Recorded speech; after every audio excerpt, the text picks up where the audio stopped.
Welcome to Real Talk, Real Women. My name is Miriam Khalladi, and today we have Australian fitness model and champion, body science sponsored athlete, and ambassador for health and fitness, Zoe Daly, on the show. Welcome, Zoe. How are you? I'm well, thank you, Miriam. How are you? I'm fine. Thank you so much for your time. Thank you very much for having me on Real Talk. You're most welcome. Zoe, I know you are incredibly passionate about living a clean and healthy lifestyle. Where does the passion come from? Well, it's been ingrained in me from birth, really. Growing up in a very fit and healthy household, I think we grew up without a TV, so I was just always playing sport and rollerblading and skateboarding and surfing. And both my parents are health and fitness fanatics, really. My mum's a doctor, and my father's a biomedical engineer, and he's also they sail a lot and bike ride. So it's just part of me. And at one point, you decided to turn this Yeah. passion into a career as a fitness model and personal trainer. Did you always envision having a career in the fitness industry? Well, no, actually, it all started as a hobby, really. I used to study interior design and I also sold prestige cars and race cars. So health and fitness was always there in the background, but I actually never, when I was younger, I never saw myself doing what I'm doing now. I mean, if I could have seen myself in the future, say 10 years ago, I would have just been like, wow, I just didn't see it coming. It kind of, I stumbled across fitness modeling. I kind of just wanted to give it a go to see what I could achieve. And one thing led to another, and here I am now. And I've achieved a lot of things I'm very proud of, and I'm in a good place, and I owe it all to a healthy and fit lifestyle. So, yeah, I'm really, Amazing. thank you. Thank you, Mary. The first time you decided to compete, you didn't have a coach or anyone showing you the ropes. It was all you, and you placed third in your first competition. What did it take to pull through? Wow, it's giving me goosebumps remembering that day. Look, because I've always been passionate about health and fitness and eating clean food and, been in quite good shape, I didn't think that I needed a coach. To be honest, I'd never even watched a competition. I had no idea what to expect. I didn't have a proper tan. I didn't have my hair done properly. I had a bikini that you wear at the beach. So it was just a little bit of fun, and never in my wildest dreams did I expect to place so highly, because I mean there were so many amazing girls. There was like over 30 girls in my show, and I was so nervous because I'm actually quite a shy person, and the thought of being on stage in a bikini was actually terrifying. And I think I did it more to overcome that fear, which I didn't overcome after one competition. It took quite a while, and I still do get nervous. But yeah, look, I'm really happy I did it. It was actually my birthday that day as well, so it was kind of like a present to myself, and it was really symbolic of overcoming years of kind of I suffered depression for a long time, and just the usual teenage things that went well into my 20s, and I'm a bit of a late bloomer, so. It was just so exciting, and I'm just really glad I did it because I never looked back. Wow, wonderful. Thank you. What does your support system look like today, and how important are the people around you when it comes to your success? Oh, wow. I'm very lucky to have uh, unconditional love and support of an amazing partner, and my family too. I'm very close with my parents, and I've got some beautiful friends that I've actually met in the fitness industry.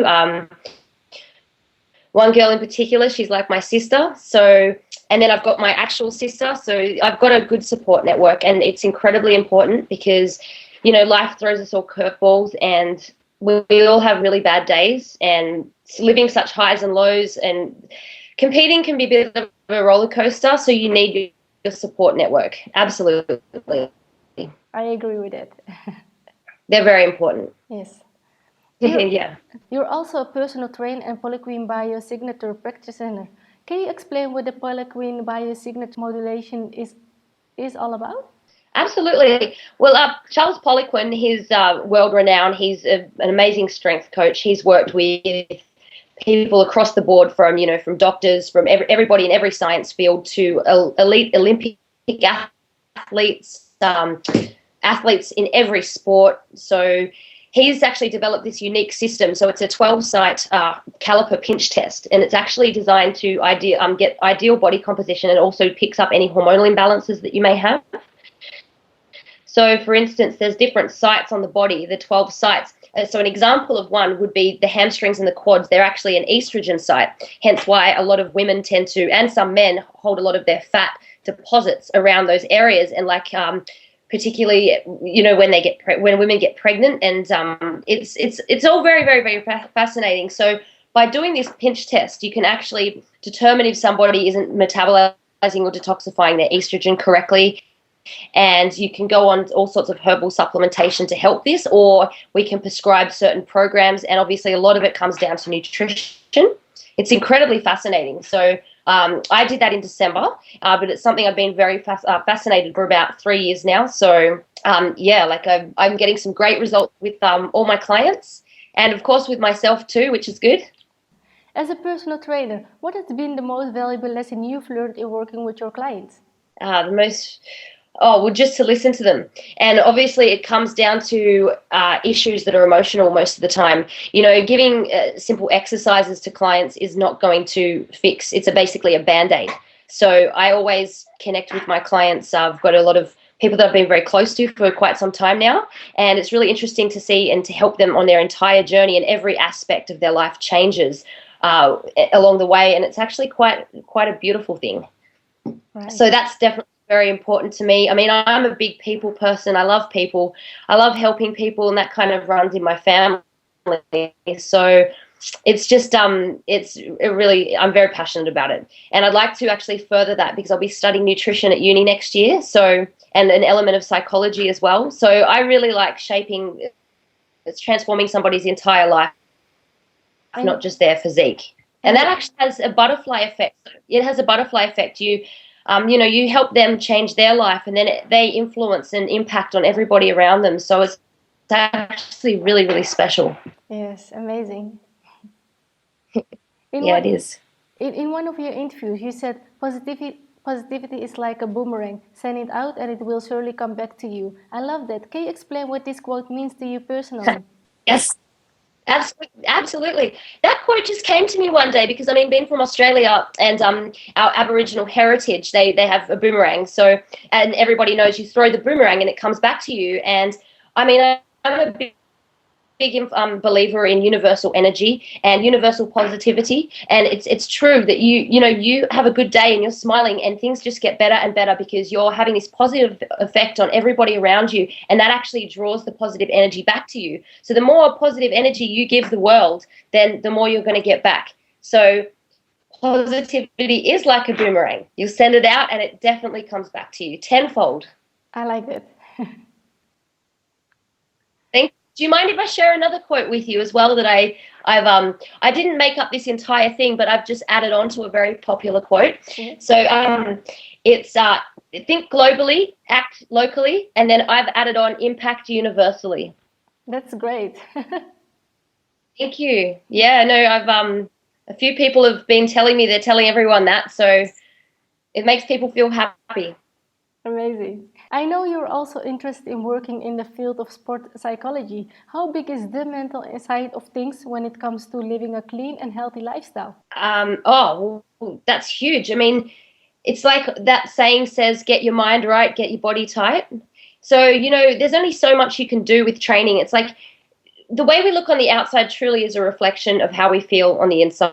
And not everybody, we all have hard days, and some people go through the most awful things, and to simply say, right, do 50 lunges and 20 push-ups, that's not going to fix somebody's, the problems going on in somebody's life. So, I find that something that's always been very fascinating for me is the study of psychology, to find out what truly makes somebody tick, to get through to their issues. It ties into NLP too, neuro-linguistic programming. I'm very interested in that as well, and cognitive behavior therapy, which helps people to retrain their thoughts, because they may have experienced something traumatic when they're younger, and they've developed these defensive mechanisms or neuropatterning, so they end up reacting based on something that happened to them maybe 20, 30 years ago.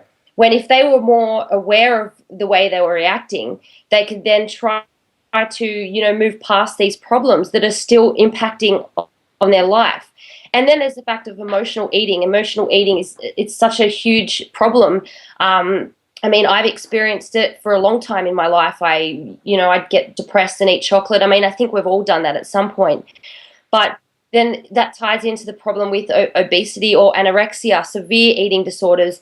They're all triggered from emotional instability and traumatic times in people's lives. And therefore, that's something that I would really love to be able to help people with because I'm very empathetic, and coming from a medical background as well, do have a thorough understanding on it. And being a personal trainer, you can only do so much, and that can be, frustrating at times because I really just want to fix these people or, help guide them in the right direction. So I really do need the credentials to do so.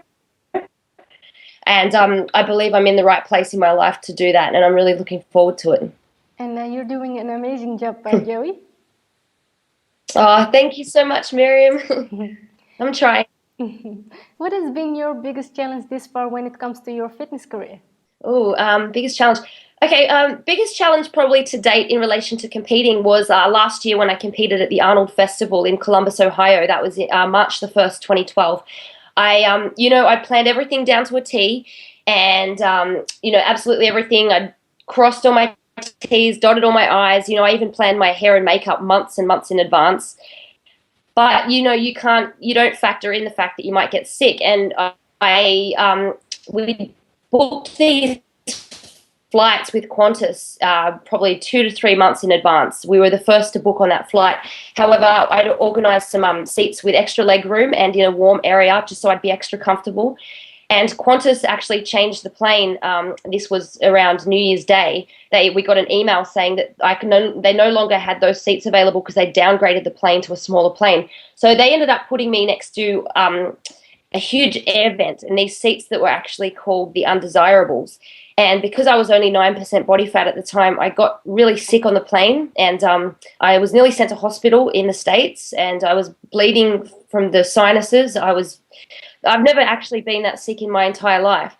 And, I had to get on stage within 3 days, and it was devastating because, I'd worked so hard and my physique was in the best shape of my life. But being sick like that meant that I had to have a lot of pharmaceutical medication, which I normally don't take. Otherwise, I probably would have, I would have definitely been sent to hospital. And I forced myself to get on stage because I didn't want to let my sponsors down and myself down. And of course, my parents had flown all that way from Sydney. They'd caught 3 flights and traveled for 24 hours. So I forced myself to get on stage, and, I'm really glad I did that. But I didn't have my usual sparkle, and you can see it in my face if you've seen all the photos. I didn't look well. My physique looked great, but I just wasn't happy, and it was really hard. There was 200 girls in bikini in the Arnolds, and thousands of people watching, and it was a very nerve-wracking experience, but it's so hard to deal with because I should have been in hospital. And so, but I did it, and I still placed in the top 15, which was good. But I was honoured to be there, and I wasn't going to let that stand in my way. So I'd say that's probably the biggest hurdle to date. How do you yourself stay motivated when things don't go your way? That's been a learning curve. I didn't used to deal with the lows very well. Hence why I used to have depression for a long time. Being a very sensitive person, I think that when bad things have happened, I haven't had a strategy in play to get me through that. My old strategy was just to run away and hide away from the world and, self-sabotage. But moving forward, I've learned to adapt and to cope a lot better. And I realized that from those negative experiences, you learn and you grow. And I'm getting goosebumps talking about this. I'm actually very grateful for those negative experiences now. Looking back at the experience from the Arnolds, I'm incredibly grateful. That was meant to be because I evolved so much as a person and learned so many valuable lessons. And I actually feel like that if that hadn't happened, I wouldn't be where I am now, and I'm in an amazing place now. So yeah, you got to roll with the punches. Life throws us curveballs, and I think that I've learned to deal with that and develop some mental agility. If it's no problem with you, can you talk about a little bit about your depression? Oh, sure, yes. I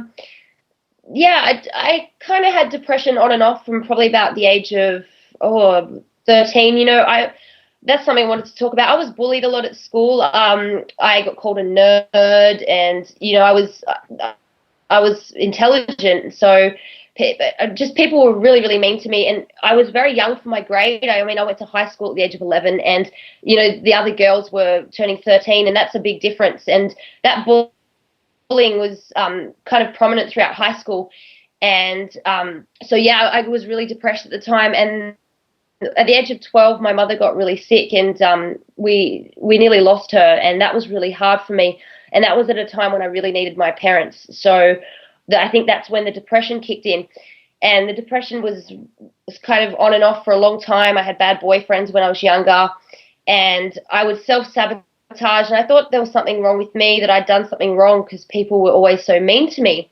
And it's only in recent years, and I mean, I'm 28, and it's only in recent years that I've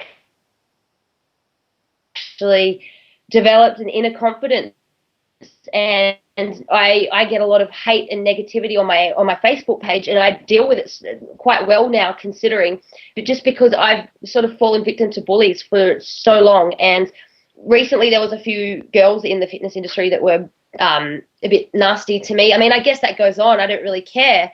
And that kind of resurfaced a little bit of depression for a little while there, but I pulled through that quite quickly, and I realized, that just happens to everybody. I mean, I think everybody gets bullied at some point, but being an extra sensitive person, that always made my depression quite bad. It was like a roller coaster. So fitness and health and, looking after myself has been my savior. And, my advice to anybody else who experiences depression is to just pull yourself out of that hole. I mean, it's a dark, awful place to be in, and you can't let it overwhelm you. You've just got to do something little every day for yourself, whether that be go for a walk or have a bath, or call up somebody who loves you, and that will automatically lift you up. You've just got to do something to get you out of it, because if you sit there and you dwell on those negative thoughts, you're just going to get deeper and deeper into this hole. And so yeah, I really think that I have cured myself from depression. Like I said earlier in the interview, I don't like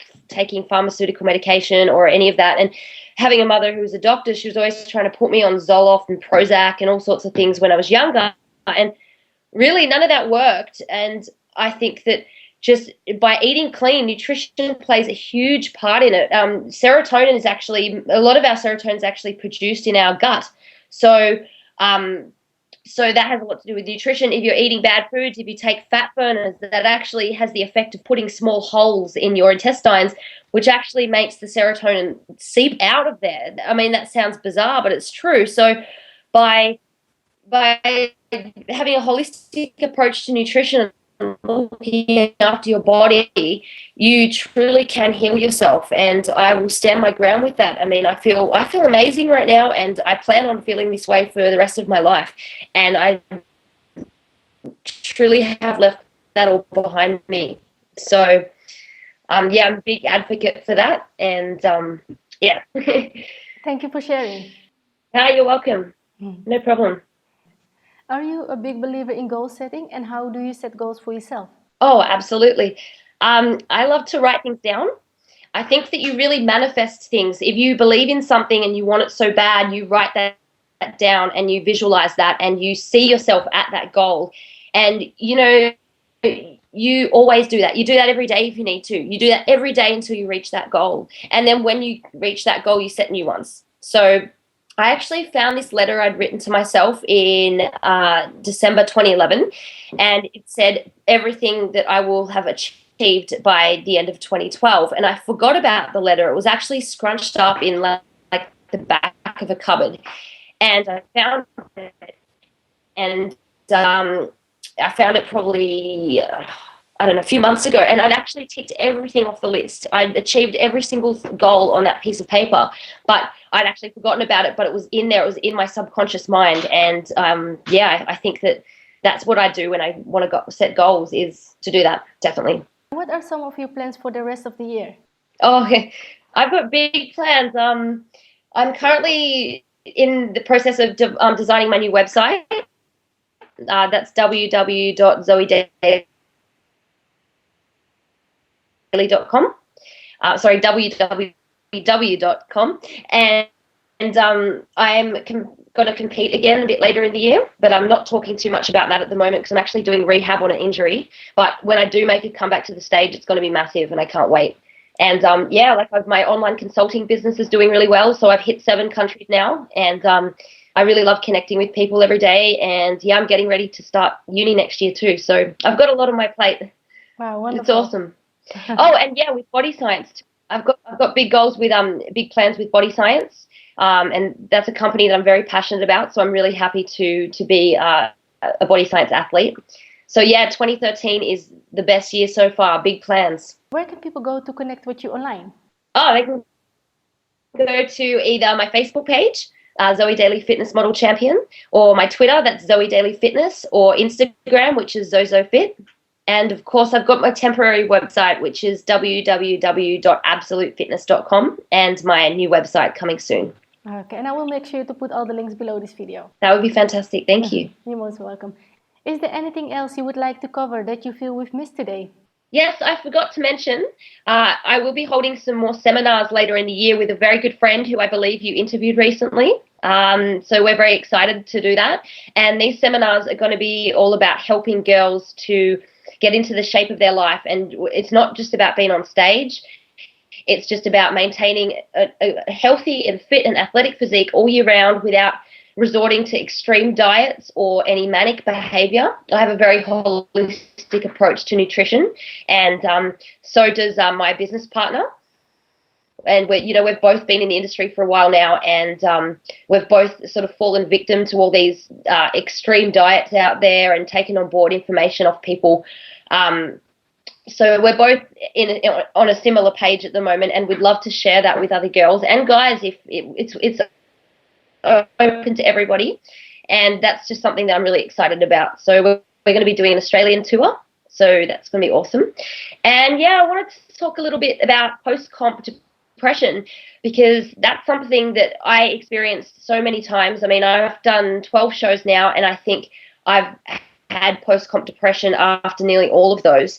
And I know now next time I get on stage, that's not going to happen, because I've got more of a balance. And I think that that's important for any girls that are going to compete, to have a balance, have other things in their life other than competing, because competing at the end of the day is just a hobby and it's not everything. And a lot of people, they sabotage relationships and their whole life gets out of balance just for a moment on stage, and it's just not worth it. So that's something I would love to share with other girls to help them avoid going through that. Thank you so much for being on the show, Joey. It was an absolute pleasure. Thank you so much for having me, Miriam. It's lovely to talk to you. You're most welcome, Joey. And thank you so much for watching. My name is Miriam Khalladi, and I will see you on the next episode of Real Talk, Real Women.